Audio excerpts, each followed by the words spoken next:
When the going gets tough, the tough get excited. Not usually the quote that we hear. Excitement is usually related to fun things and pleasurable things. And tough times are not usually considered fun or pleasurable. But here's a great thing to consider. How would we know how tough and strong we are if we never have tough situations? And if you are a leader and you want to share your leadership skills, how would anybody know that you're a great leader if you are never tested? So how do we deal with tough times, and how do we be a leader in tough times? And I'm coming at you, I wanted to chat today outside, but I live in the South Island of New Zealand, and it is the hottest, wettest, coldest, snowiest, mistiest, windiest, toughest place in New Zealand to live. Apparently that's what people say to me. So at the moment it's really windy. There's a storm coming, and I've been here on days when it's been -5 degrees freezing. Today at my temperature gauge at my washing line was 41 degrees. Literally, I hung the washing on the line, I could take it straight back off again because it was windy and sunny, and that's how hot it was. And I'm sharing that with you because Mother Nature, or the weather, is one of those things that create tough times. And I've lived on the planet a very long time, and most of my life I lived in Australia, but I've also spent time in the USA where Mother Nature goes crazy. Hurricanes and tornadoes and horrible things from Mother Nature happen on a regular basis. But then if you add into that Australia, where bushfires and floods and droughts and snakes and spiders and all sorts of horrible Mother Nature stuff happens, really tough times. How do you learn to deal with those? Now, that's not even taking into account the government, global financial crisis, worldwide medical pandemic, people doing crazy stuff, and then the things that happen in our personal lives and relationships when it comes to divorce and horrible people and people stealing and horrible stuff happening. The world is, and this is one of my, when I say favourite quotes, I think it's one of the most important philosophies as a leader. Bad stuff will always happen, and there'll always be bad people. But the world will only ever be a bad place if good people do nothing. And to me, that's about being a great leader. So the first place to start, of course, is what can I control versus what can't I control? And if I can control it, then what am I going to do about it? Now, Mother Nature I have no control over, but I now live in the most wild place in New Zealand. So there's a few things there that become very important. You have to, and this is the strategy for leadership, but it's a strategy for any tough time. Number one, which sounds bizarre coming from me, is I have to accept the worst. What is the worst case scenario? I have to accept that. So, for example, I live in, my wind engineer shared with us before we ever moved here that I live in the highest wind zone, or you will be living in the highest wind zone in New Zealand. And I did experience twice, we have experienced 160 kilometre hour winds, which is quite fast. Roofs come off, roller doors get blown out, windows get blown out, water tanks get blown away, crazy stuff. But the wind engineer said, we're going to build your house so that it can withstand that kind of wind. And it did.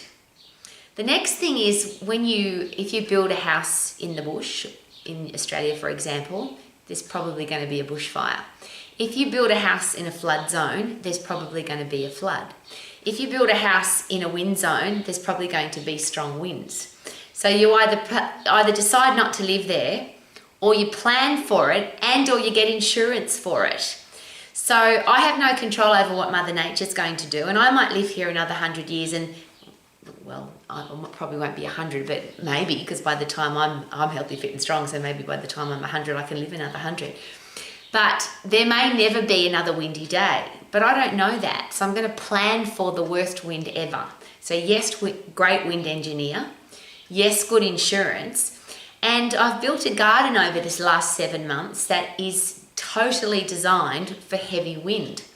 So and that's why my garden's predominantly rock, because rocks don't blow away. It's just called planning. So accept the worst case scenario. So first of all, what is it in your health and fitness situation, or your health, your body, in your career or business, in your financial situation, in your relationships. What is the worst case scenario that can happen in all of those, which I've shared? Sounds bizarre coming from me because I'm a real optimist and solution finder, but to me that is being optimistic and a solution finder, because the things that I have control over, I'm going to take control of them. The things I have no control over, I'm going to choose how I react or respond, because I have full control over that. So if something terrible happens that I wasn't expecting, that I hadn't planned for, that I didn't have any control over, that's the thing that I either laugh about, learn from, grow from, and move on, because I had no control over it. So every day, because I have students at the Max International Colleges all over the world, literally multiple countries all over the world, without fail, every day somebody's going through something tough. There's been a tornado, there's been a drought, there's been a flood, there's been a horrible medical situation, there's been a divorce, there's been a death in the family, there's been a terminal illness announcement, something horrible has happened. People share with me every day horrible things that are happening. As I shared, bad things will always happen, and there'll always be bad people doing terrible things.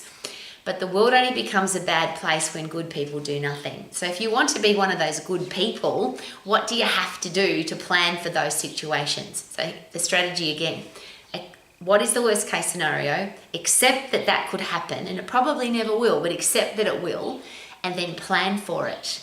So that when it arrives, it's not a shock and it's not a surprise, because you were planning for it. And I use my beautiful wind engineer again. He shared with us that it's likely that at some time when you live in the South Island of New Zealand, in central Otago, you're going to have some really strong gale force winds. And we have. So we didn't get surprised when they arrived. We planned for them. Now, nobody in the community planned for 160 kilometre hour winds because they'd never seen them before, not that fast. And some people shared that their gusts were more than that. But when it arrived, it wasn't a shock because we knew that wind happens here. Here's an interesting one. We had a tornado. Now, according to the locals who've lived here their entire lives, 30, 40, 50 years, 60 years, 70 years, there's never been a tornado here. So you can't plan for something that you're not expecting. But since we've had a tornado, there are now people who are planning, of course, for tornadoes, including me. Now, I don't think that my garden would survive a tornado, but then you have insurance for that, and if it arrives, you enjoy the experience and then you do the cleanup. But you have to accept that if you live in a place where there are tornadoes, then there's going to be some, and you have to plan for them and insure for them, and don't be surprised when they arrive. Why am I sharing all of this with you so passionately? Because a lot of people that share horrible things with me and horrible things that have happened to them have been delusionally optimistic, and I use that with respect. So if you build a house in the bush in Australia and you don't have bushfire insurance, could that be not a good idea? If you want to build a house there and it's in the bush and it's in Australia, then there's probably going to be a bushfire at some stage, so you need to plan for that. If you build on a floodplain, and it's an example that came in, and we bought a beautiful home on the Gold Coast in Australia, and we were told that it was on, I think, 100-year or 200-year floodplain. And we bought the house anyway, and we insured for flood. I think it was 6-8 weeks that we'd been there, and we had a flood that took out the whole bottom part of our home. Did I have control over the flood? No. Should I have been aware that there was going to be a flood? Yes. I could have been delusional and said, well, it's not going to happen in my lifetime because it's 200 years. But I accepted the worst, planned for the worst, and when it arrived, wasn't surprised because we bought a house on a floodplain.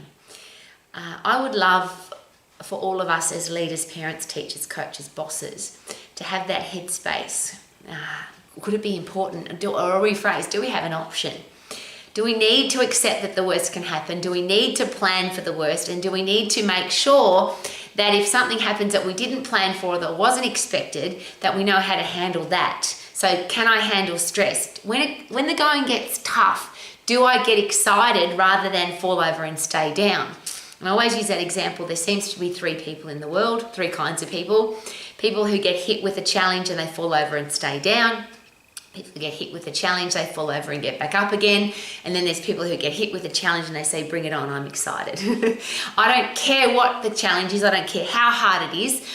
In fact, there are people who get excited about the challenge because it gives them an opportunity to prove their leadership skills, to prove their common sense skills, to prove their resilience, to prove that here is a challenge and I can overcome it. If you never get any challenges, how can you prove that you can overcome them?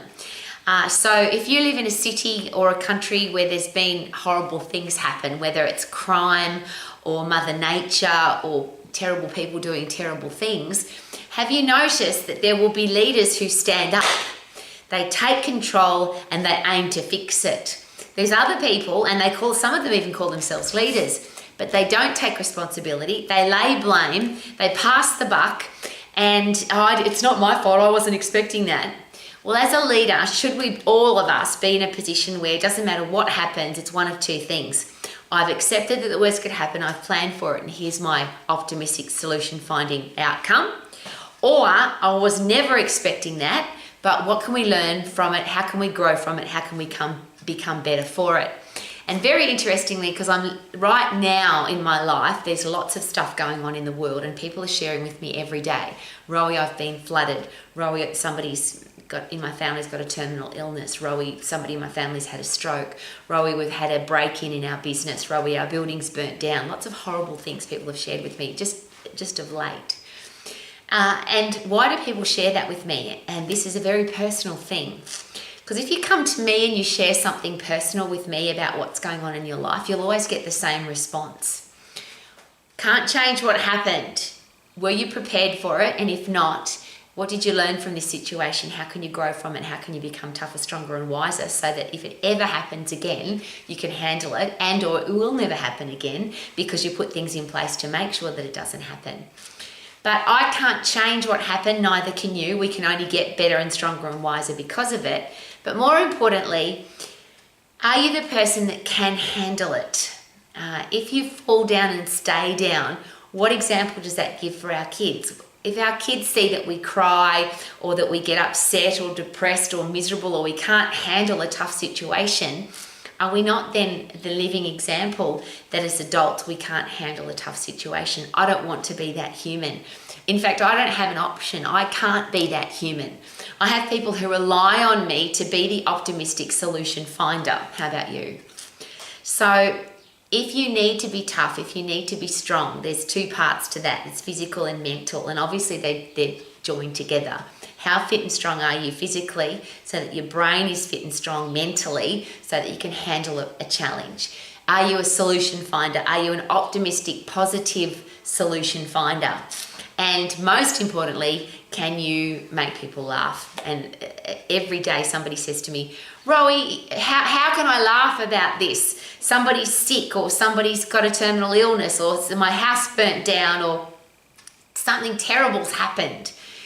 The reason for laughing is if I laugh, I have a brain change. Now, yes, if I get puffed and yes, if I lift heavy, I have the best brain change ever. My neurochemistry in my brain changes so I can think more clearly and be more decisive and come up with a solution.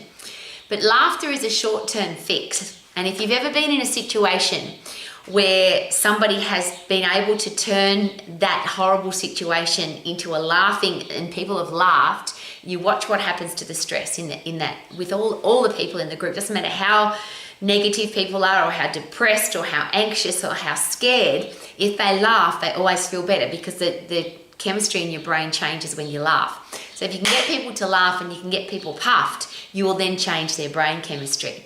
So I can't, and I'll give you a couple of interesting examples. We've had some Max International students whose businesses have literally gone down the drain because of floods.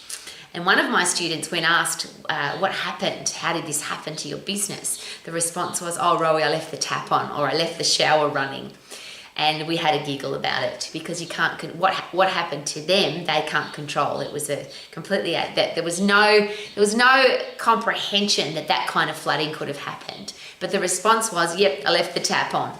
And now what do I need to do to fix this situation? One of my neighbours in the South Island of New Zealand, we were renting while we were building our home. And the day that she was going to move into her new home, the removalists had already started to move stuff into her home. The other house close to us, which is a little bit higher than hers, this gorgeous man has a boat, and he hadn't secured his boat effectively. And unfortunately, his boat went for an unexpected holiday and hit my other neighbour's house and completely smashed the side of her house the day that she was going to move into her house. 18 months later, she's now living in that house. It took 18 months to fix that house. But obviously I went down there straight away to see how she was, because her brand new home, she built this beautiful new home, and now the whole side of it was smashed. And two things happened. I said, "Are you okay?" And her response was this, it was beautiful. She said, "I could laugh or I could cry, I choose laugh." And we both had a giggle. And then we looked for positives, and one of the positives, I said, "Was there anything about that?" Because the main impact was her master bedroom bathroom, her ensuite. And I said, "Was there anything about that ensuite that you didn't like? Because this is a great opportunity to change the tiles or change the taps, etc." So we were looking for positives rather than what a terrible thing to happen. And I agree, it was a terrible thing to happen. But now 18 months later, she is living in that beautiful home. It's been completely fixed. Had to take the roof off. They had to pretty much restructure the whole home. But that was her response. What a beautiful response. I could laugh, I could cry, I choose laugh. When you laugh, your brain chemistry changes. You can think more clearly, you can think more creatively, and you can come up with better solutions. So are you the leader, parent, teacher, boss, coach, pastor, who needs to be the tough, strong person for everybody in your life? And can you sing when the going gets tough, the tough get excited? Because I'm excited that I've now got an opportunity to prove my mental toughness, to show myself that all my training and education and personal and professional development wasn't a waste of time. It's now going to show everybody else, including myself, that I can handle this situation. And how do we know how tough we are until tough is the only option? How do we know how strong we are until strong is the only option? So are you fit and strong physically and mentally? Do you know how to turn a negative situation into a positive one by getting people to laugh? And whatever happens, even if you have no control over it, can we control how we respond or react? And the beautiful thing is response able means I get to choose my ability to respond versus my reaction.